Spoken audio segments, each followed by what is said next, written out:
Hamas প্রধান ইসমাইল হানিয়াকে হত্যার প্রতিশোধ নিতে ইসরায়েলে হামলার নির্দেশ দিয়েছেন ইরানের সর্বোচ্চ নেতা আয়াতুল্লাহ আলী খামেনি। প্রতিশোধ নেওয়ার ঘোষণা দিয়েছে হামাসও। এক বিবৃতিতে ইরানের পররাষ্ট্রমন্ত্রী বলেন, হানিয়ার রক্ত কখনোই বৃথা যাবে না। ফলে মধ্যপ্রাচ্য পরিস্থিতি যে শিগগিরই আরও উত্তপ্ত হতে যাচ্ছে তা নিয়ে শঙ্কায় পশ্চিমা জোট। এদিকে আগামীকাল কাতারের রাজধানী দোহায় চিরনিদ্রায় শায়িত হবেন ফিলিস্তিনের স্বাধীনতা সংগ্রামের অন্যতম এই নেতা। আরও জানাচ্ছেন জাহিদুল আলম। 31 আগস্ট বুধবার ইরানের নতুন প্রেসিডেন্ট মাসুদ পেজেশকিয়ানের শপথ অনুষ্ঠানে অংশ নিতে তেহরানে যাওয়ার পর বাসভবনে গুপ্ত হামলায় নিহত হন ফিলিস্তিনের স্বাধীনতাকামী সংগঠন হামাসের রাজনৈতিক শাখার প্রধান ইসমাইল হানিয়া।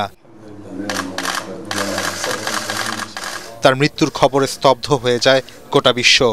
ইরানের প্রয়াত প্রেসিডেন্ট ইব্রাহিম রাইসির পর ইসমাইল হানিয়াকে হত্যার মধ্য দিয়ে যেন আরও ঘনীভূত হচ্ছে রহস্য। ধারণা করা হচ্ছে ফিলিস্তিনিদের স্বাধীনতা সংগ্রামে বড় ধরনের ধাক্কা দিতেই এই হামলার পরিকল্পনা করে ইসরায়েল, যদিও এ ব্যাপারে কোনো মন্তব্যই করেনি তেল আবিব। ইসমাইল হানিয়ার মৃত্যুতে মধ্যপ্রাচ্যে যে আগুন জ্বলে উঠবে তা ধারণা করাই যাচ্ছিল। এরই মধ্যে দেশটির সুপ্রিম ন্যাশনাল সিকিউরিটি কাউন্সিলের জরুরি বৈঠকে ইসরায়েলের সরাসরি হামলার নির্দেশ দিয়েছেন দেশটির সর্বোচ্চ নেতা আয়াতুল্লাহ আলী খামেনি। এর আগে এক শোক বার্তায় তিনি বলেন, তেহরানে ঘটা এমন হত্যার প্রতিশোধ নেয়া ইরানের কর্তব্য। তবে এই ঘটনায় ইরান কতটা শক্তিশালী প্রতিক্রিয়া জানাবে তা এখন স্পষ্ট নয়। ইরানের সামরিক কমান্ডাররা বেসামরিক লক্ষ্যবস্তু এড়িয়ে তেল আবিব এবং হাইফার আশেপাশে সামরিক স্থাপনায় ড্রোন এবং ক্ষেপণাস্ত্র হামলার কথা ভাবছে বলে জানায় আন্তর্জাতিক সংবাদ মাধ্যমগুলো।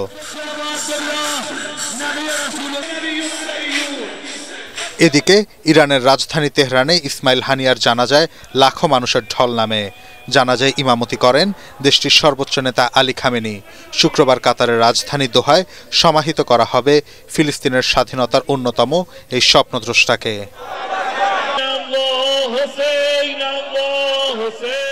জাহিদুল আলম, এটিএন বাংলা।